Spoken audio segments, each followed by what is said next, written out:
Today's critique looks at a heavy-hitting video analyzing JD Vance's relationship with Tucker Carlson and the moral cost of pandering to the alt-right. Let's get straight to the feedback. Right, because the central argument regarding pandering versus moral clarity tends to loop repetitively rather than escalating in intensity or depth. Yeah, I noticed that immediately. It falls into what I'd call the loop. The loop, exactly. The weakness here is that the text revisits the definition of pandering multiple times without significantly advancing the stakes. Right. We get the initial setup, but then after the Jeremy Boering clip and again after the Dave Rubin clip, we just hear another variation of pandering is bad. It feels circular. Completely.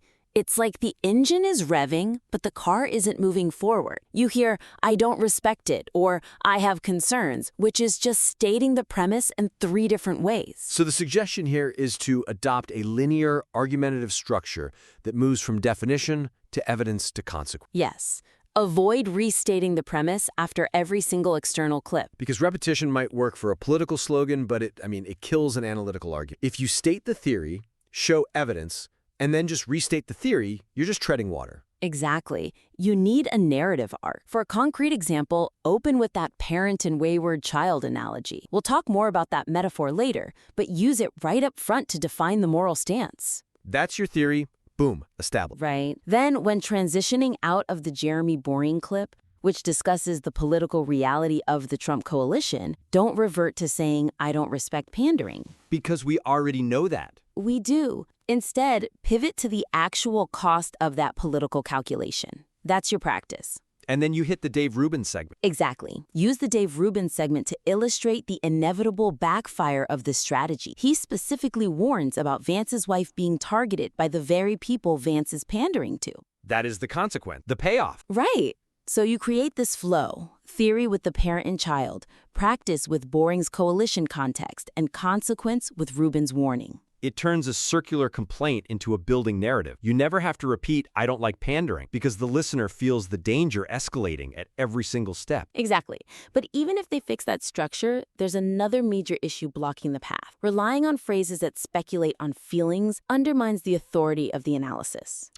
The "I feel" qualifiers? Everywhere. Yeah. The weakness is that while admitting uncertainty is honest, the frequency of phrases like "I don't know" or "I suspect" or "it's hard to know what's in his heart" makes the speaker sound hesitant. It does. It makes the critique feel rooted in emotional intuition rather than a dissection of a public record. Right. And when you're analyzing a public figure, especially a sitting vice president, it just sounds weak. So the suggestion is to pivot from speculating on Vance's internal North Star to analyzing his external legislative and rhetorical footprint. Yeah. You don't need to know what he feels. You need to look at what he did. Let's give a concrete example of how to fix that in the script. Take the Groyper comment. Oh, right. The current script says, "I doubt he is an unadulterated Groyper based on a feeling." Instead of saying that, reference a specific contrast already mentioned in the text, Vance's presence at AmFest versus his refusal to denounce the attendees. Exactly. That isn't a feeling. That's a fact. You say his actions at AmFest created a permission structure. One is a guess about his heart. The other is an indictment based on his record. Much sharper. And you can do the exact same thing with the Tucker Carlson relationship. Yes, because the script spends time wondering if it's a true friendship or a political game. Right. Replace the speculation about whether Trump is telling off Tucker with the concrete observation made by Boering that Tucker is actively damaging the coalition Vance needs to inherit. And frame that friendship defense not as a mystery of the heart, but as a transaction. Exactly. The text mentions Tucker taking a bet on Vance during the Senate run when no one else would. Use that as hard evidence of a political debt, rather than just wondering about personal loyalty. It's a receipt. Vance is paying back a loan, and the currency is his silence. Framing it that way turns an emotional critique into a strategic dissection. Totally. Now, speaking of those external voices, the integration of those external clips feels passive, summarizing instead of synthesizing. It's the book report style of podcasting. Yes. The weakness is that after the Boering clip, the narration spends time recapitalizing Boering's three theories. He talks about loyalty, necessity, or true belief. But the audience just heard the clip. Exactly. Summarizing it stalls all the momentum. The suggestion here is to use the yes and technique from improv. Assume the audience heard the clip, accept the premise, and immediately add the implication of that clip to your specific argument. Right. Don't translate English into English. For a concrete example, after Boering says Vance needs the Tucker coalition to be president, the host should immediately jump to the stakes. You'd say something like, "If that is true, then Vance has made a calculation that the alt-right vote is worth the moral cost. Perfect. And apply that to the Dave Rubin clip, too. Rubin mentions he likes Vance personally but dislikes the footsie game. The current script summarizes Rubin's feelings, which is weak. There's a hidden gem in the warning about the family. Yes, skip the summary of Rubin's feelings and latch on to the specific warning. Rubin points out the tactical error here, that the Groyper element isn't a coalition partner, it's a predator that will eventually attack Vance's own family, his Indian wife and children. That is visceral. It uses Rubin to predict a tragedy rather than just share an opinion. And use Rubin's comment about Trump, the part where he says you don't doubt what Trump thinks, to contrast more sharply with Vance's ambiguity. You synthesize Rubin's credibility to do the heavy lifting for your own argument. That brings us back to something we touched on earlier. The introductory metaphor of the conservative movement as a parent and the alt-right as a wayward child is a potent rhetorical device that gets abandoned too early. It just evaporates. It does. The weakness is that this was a strong, unique framing device. It established a clear moral hierarchy. Parents set rules, children push boundaries. Exactly. But by the time the script gets to the specific examples of Candace Owens or the real Nakba promo at the very end, this framework is entirely gone. It feels like a disconnected intro rather than a thematic spine. The suggestion is obvious. Thread this metaphor throughout the entire piece to create a cohesive narrative arc. Let's give some concrete examples of how to do that. When discussing the refusal to deplatform or denounce at MFest, frame this as the permissive parent refusing to discipline the child. Oh, that's good, because it explains the silence as bad parenting rather than just a random political choice. Right. And when discussing the Dave Rubin clip where the alt-right mocks Vance's wife, frame this as the rebellious child inevitably turning on the parent who failed to set boundaries. You let me get away with this, so I'm burning the house. Exactly. And even at the very end, in the transition to the documentary promo about the real Nakba, Yeah, right now that pivot feels really jarring. You're talking about U.S. politics and suddenly you're doing an ad read for a documentary about the Middle East.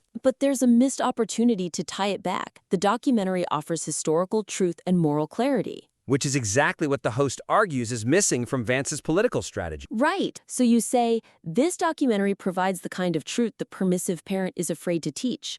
Tie the promo back to the metaphor. Suddenly, it's not just an ad, it's the solution to the problem you just analyzed. That turns the whole script into a cohesive circle. Now let's drill down into the actual language the writer uses to describe all this. The distinction between political expediency and moral complicity needs much sharper definition. I noticed that too. That distinction is the strongest intellectual thread in the piece. But the weakness is that the text uses terms interchangeably. Like laundering ideas, pandering, and playing footsie. Yes.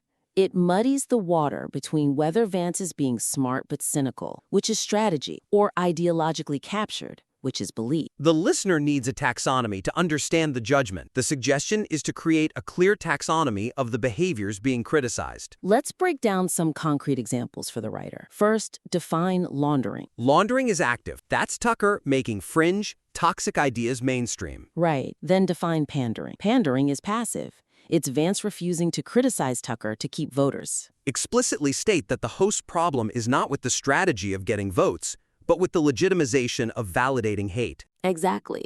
And you need to refine the critique of the Candace Owens situation using this exact taxonomy. Because right now, the issue focuses on her being a friend of the show. Which is way too soft. The issue isn't just that she is a friend, but her specific refusal to acknowledge anti-Semitism. Make sure the script distinguishes between staying silent, which is pandering, and active defense. Which implies complicity. If you actively defend it, you aren't just looking the other way, you're on the team. That changes the weight of the accusation entirely. It moves the needle from political cowardice to active collaboration. And that's what the audience is craving. They know something is wrong with this picture, but they rely on the host to give them the precise language to understand why it's wrong. If you just call it all playing footsie, you diminish the severity of what's actually taking place. Absolutely. The raw ingredients here are fantastic. The piece has a strong moral core, and the source clips are excellent.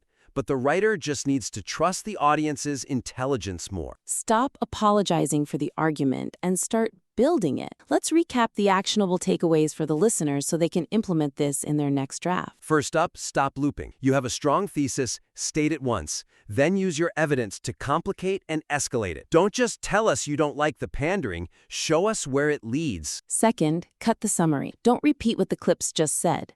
Assume the audience heard it, use the yes-and technique, and analyze what the clips mean for the future. Synthesize. Don't summarize. Third, trust the record. Replace I feel and I suspect with the record shows. You are analyzing a vice president. Use the M-Fist visit and the political debts as hard data, not emotional vibes. Fourth, sustain the metaphor. You started with the wayward child framing, so finish with it. Use it to explain the silence, the backfire, and the documentary promo to give the piece a satisfying narrative shape. And finally, define your term. Don't use pandering and laundering as synonyms. Create a taxonomy so the audience knows exactly what behavior is being criticized at any given moment. Taking those strong, raw ingredients and cooking them into a cohesive narrative will make the impact of this piece massive. It really will. We strongly encourage the listener to submit the revised work back in again for a final polish on the structural flow. We'd love to see where this goes.